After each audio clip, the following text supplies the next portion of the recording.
Bonjour à tous, bienvenue dans Express Orient. Au sommaire cette semaine, des témoignages de villageois irakiens libérés des djihadistes. Les terroristes s'en servaient comme de boucliers humains. Le nouveau visage du Liban, celle d'un homme de 81 ans, le général Michel Aoun. Il a été nommé président et met fin à 2 ans et demi de vacances du pouvoir. Et pour finir, je vous propose d'explorer le tombeau du Christ à Jérusalem. Pour la première fois, il a été ouvert l'espace de quelques heures pour rénovation. La bataille de Mossoul se poursuit et les djihadistes tentent, tant bien que mal, de garder les territoires qu'ils occupent. Parmi leurs armes, les civils. Ils s'en servent comme de boucliers humains. Un dernier recours avant de piéger les lieux et de battre en retraite. Nos confrères de France 2 se sont rendus dans un village libéré il y a quelques jours. Ils ont pu recueillir ces témoignages. Il y a 4 jours encore, les djihadistes régnaient sur ce village à une dizaine de kilomètres de Mossoul. Assiégés par les Peshmerga, les combattants de Daesh ne se sont pas contentés de piéger les rues. Ils se sont servis ici de ces hommes et de leurs enfants pour couvrir leur fuite. Nous étions tous des boucliers humains, tout le village. Ils se cachaient parmi nous. Avant de partir, ils ont arrêté 14 habitants et ils les ont pris en otage. Et ils se sont enfuis avec eux à Mossoul. Mouaz a hissé un drapeau blanc sur le toit de sa maison. Comme tous ses voisins, effrayés à l'idée d'être pris entre deux feux. C'est le drame qu'affirme avoir vécu cet homme. Il soutient que les djihadistes avaient délibérément positionné leur artillerie entre deux maisons. Mon oncle vivait là. Il s'appelait Ahmed. Daesh était à côté, juste là. La semaine dernière, un avion de la coalition a bombardé la position. 8 de ses proches ont péri dans la frappe aérienne. Les djihadistes nous disaient « Vous n'êtes pas des musulmans, vous êtes des apostats. » Alors tant mieux, s'ils vous bombardent aussi, car vous êtes des collabos. Dans les villages autour de Mossoul où l'étendard noir de Daesh trône encore, 8000 familles ont été kidnappées ces derniers jours. Les djihadistes entendent se servir de ces civils pour ralentir l'avancée des forces irakiennes et kurdes.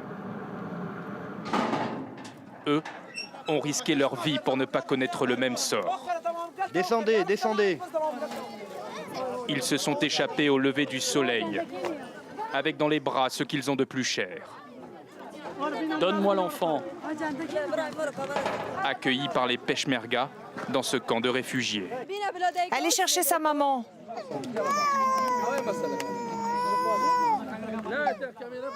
Les maris portent encore la barbe imposée par la charia, la loi islamique.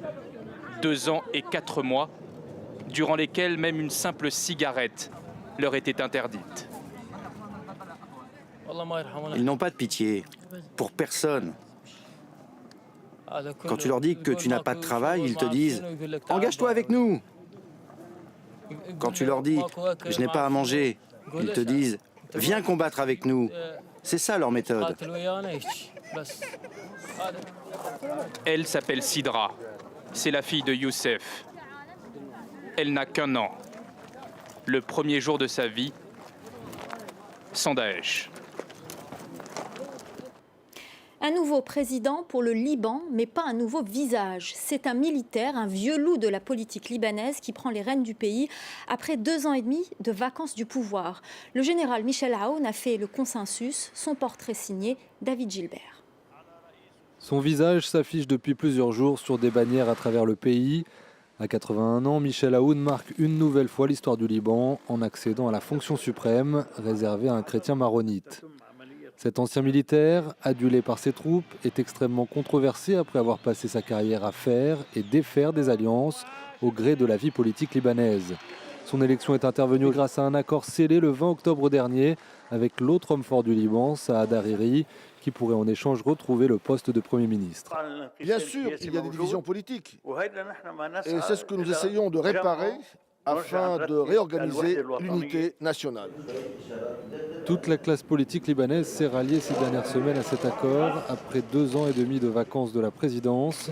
Celui qui continue de se faire appeler le général se retrouve finalement soutenu par quasiment tous ses ennemis.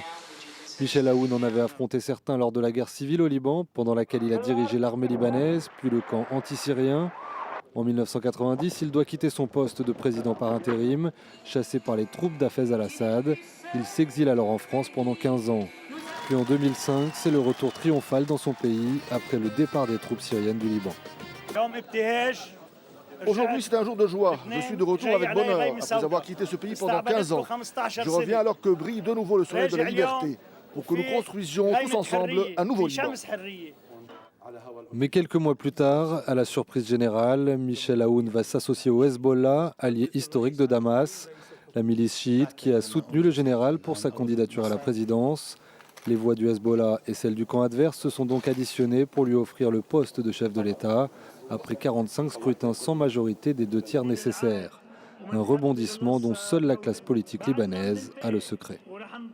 La purge entamée après la tentative de coup d'État en Turquie se poursuit. Le rédacteur en chef du quotidien d'opposition Cumhuriyet a été arrêté à Istanbul dans un texte intitulé « Nous ne nous rendrons pas » et publié sur son site internet. Le quotidien affirme qu'il mènera jusqu'au bout la lutte pour la démocratie et la liberté. 13 mandats d'arrêt ont été émis contre ces journalistes soupçonnés, selon le procureur d'Istanbul, de connivence avec 2 organisations terroristes.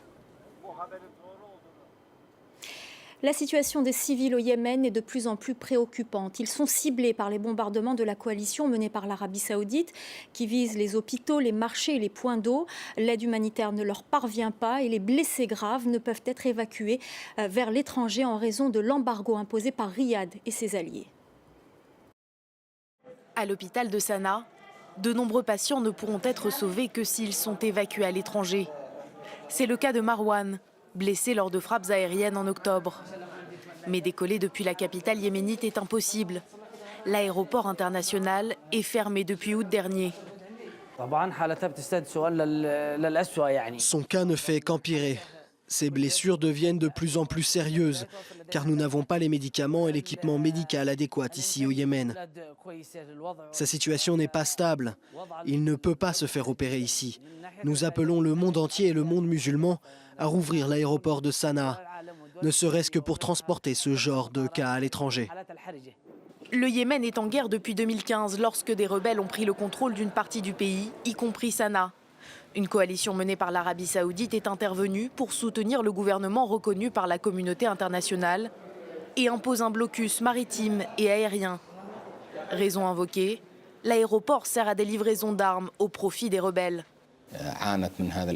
Il y a beaucoup de cas humanitaires et cette décision affecte les gens qui sont bloqués hors du Yémen et ceux qui sont au Yémen et qui ont besoin d'une aide humanitaire. Il y a des milliers de personnes, des étudiants, des malades et beaucoup d'autres qui doivent voyager et qui ne le peuvent pas. Seuls les vols humanitaires opérés par l'ONU sont autorisés au cas par cas, bien insuffisants pour faire face aux besoins de la population.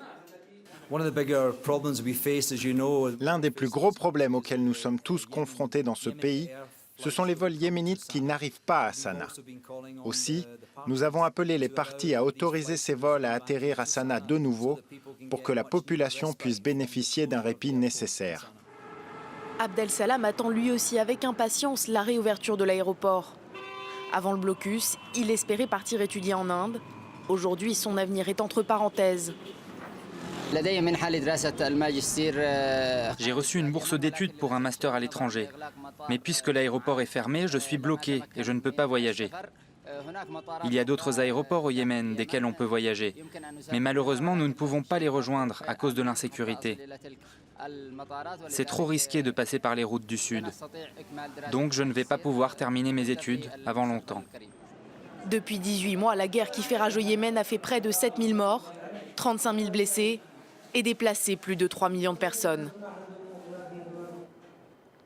60 ans de négociations entre chrétiens pour pouvoir explorer le tombeau du Christ à Jérusalem.